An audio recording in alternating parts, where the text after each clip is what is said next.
Akka mooltan meeroo teenya arrammoo karam kaate. Yaa ishee teenya buna waa xiqqoo tokkoon mana keessa jira sanumaan magaalaa geessee gaazaasoo gidda bitadha jeetiin bar deema. Hay dhukkuba haaree koronaa baanan kana hin dhageenyaati yaa meeroo teenya. Yaan talee numaan dhagee garuu bara mogguma magaalaa tanaayin as deebi'e jeeti. Walakkaa magaalaa malee qarqara isii hin jiru ja'anii yaa meeroo. Yeroo tana bar bakka namni itti heddummaatu kana dhaquun balaadha qaba. Yaaboo duuba silaanumaan hafa. Mee duba ilmaan kana maalumaan itti kanne yaan talee. Gabaa kana bahanii bar dhihana qofa osoo hin ta'in dhukkuba shammatanii galuun ni jirti.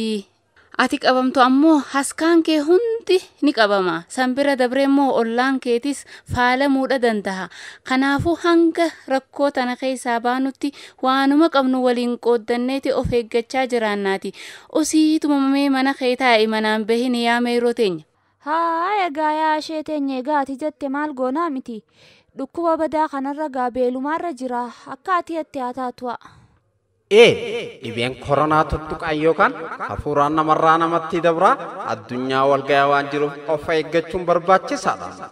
Karaaleen vaayirasiin koronaa ittiin dabran namni dhibee koronaatiin qabame yoo qufa'u yookaan haxxifatu vaayirasichi gama hafuuraatiin suduudaan gama qaama keenyaa seenuu ni danda'ama. Nama dhibee koronaatiin qabame harka fuunee yookaan meeshaa namni qabame harkaan tuqe tuttuqnee harka keenya funyaan afaanii fi ija keenya yoo tuqne salphatti koronaadhaan qabamuu dandeenya. Tooftaaleen koronaa ofirraa ittisan meetira 2 yookaan hamma tarkaanfii 2 hanga 3 fagaachuu amma harka keenya saamunaa fi bishaaniin yookaan daaraadhaan dhiqachuu yeroo qufaanu yookaan hattifannoo harkaan of haguuguu yeroodhaaf bakka namni itti walitti qabamu mana cidhaa taaziyaa wadaajaa gumaataa iddoo gabaa dhaquu dhabuu guuzaan dalaguu dhabuu yookaan walitti qamaanii dhabuun koronaa ifirraa ittisuudhaaf nu gargaara. Akkasumas qerama yookaan waan hin bilchaatin kan namni biraa harkaan tuttuqe osoo hin bilcheessin nyaachuunis ta'e jimaa waliif raabsinee qabamuun dhibee koronaatiif nu saaxiluu danda'a. Dhibeen koronaa dawaa hin qabu sababa of eeggachuu dhabuu keenyaatiin lubbuu keenyaa fi maatii keenyaa dhabuu dandeenya.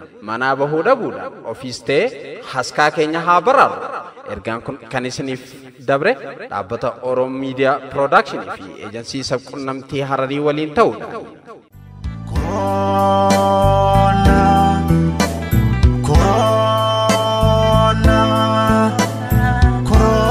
Corona, baby,